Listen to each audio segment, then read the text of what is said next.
اعوذ باللہ من الشیطان الرجیم بسم اللہ الرحمن الرحیم قل من يرزقكم من السماء والأرض أم من يملك السمع والأبصار ومن يخرج الحج من المسجد ويخرج المسجد من الحج ومن يدبر الأمر فسيقولون الله وقل أفلا تتقون صدق اللہ العظیم۔ سورہ یونس آیت نمبر 31 آپ کے سامنے تلاوت کی ہے۔ اس کا ترجمہ کچھ اس طرح ہے، قل اے نبی صلی اللہ علیہ وسلم آپ ان مشرکین مکہ سے پوچھیں، کیونکہ مکی صورت ہے اور اس وقت مکہ کے قریش جو ہے مخاطب تھے۔ قل من یرزقکم من السماء والارض، آپ ان سے پوچھیں تمہیں آسمان و زمین سے کون رزق دیتا ہے؟ ام من یملک السمع والابصار، قوت سماعت اور قوت بصارت تمہیں کس نے دی؟ ومن یخرج الحج من المسجد، بے جان سے جاندار چیز کون نکالتا ہے؟ ویخرج المسجد من الحج، اور جاندار سے بے جان چیز کون نکالتا ہے؟ ومن یدبر الامر، اور کون معاملات کی تدبیر کر رہا ہے؟ فسیقولون اللہ، تو وہ ضرور کہیں گے کہ یہ سارے کام اللہ کے، رازق بھی اللہ ہے، قوت سماعت و بصارت بھی اللہ کے اختیار میں ہے، جاندار سے بے جان چیز، بے جان سے جاندار چیز بھی اللہ کے اختیار میں ہے اس کو پیدا کرنا، اور تمام جو ہے معاملات کی تدبیر بھی اللہ کر رہا ہے۔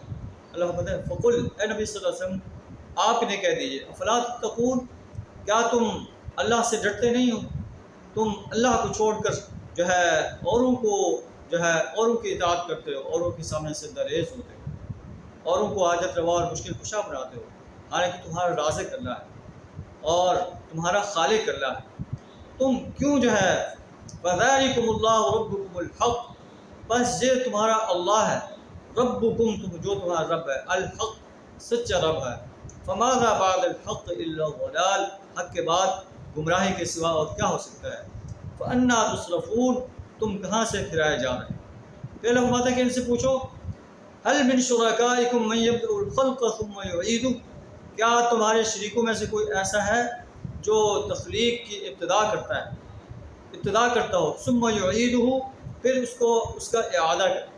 قل اللہ یبدأ الخلق ثم یعیدہ، نبی صلی اللہ علیہ وسلم سے کہا جا رہا ہے آپ کہہ دیجئے اللہ ہی خلق کی ابتدا کرتا ہے، تخلیق کی ابتدا کرتا ہے، پھر وہی دوبارہ اس کا اعادہ کرے گا۔ فَأَنَّا تُؤْفَكُونَ، پھر تم یہ کس الٹی راہ پر چلائے جا رہے ہو؟ تو یہ مشرکین مکہ کو، اور قرآن چونکہ آفاقی کتاب ہے، پورے انسانیت کو جو شرک کے راستے پر چل رہے ہیں انہیں کہا جا رہا ہے کہ تمہیں الٹے راستے پر کون چلا رہا ہے، کون تمہیں بہکا رہا ہے؟ نام لیے بغیر جو ہے اللہ تعالیٰ جو ہے انہیں وارننگ دے رہا ہے کہ تم اس ضلالت کے راستے پر چلنے سے باز آ جاؤ، صراط مستقیم کی طرف جو ہے آ جاؤ، تمہارے لیے فلاح ہی فلاح ہے۔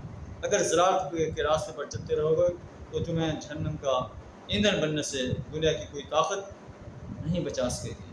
اللہ سے دعا ہمیں شرک کرنے سے اپنی پناہ عطا فرمائے، اپنی ذات ہی کی پرستش، اطاعت اور بندگی کرنے کی توفیق عطا فرمائے۔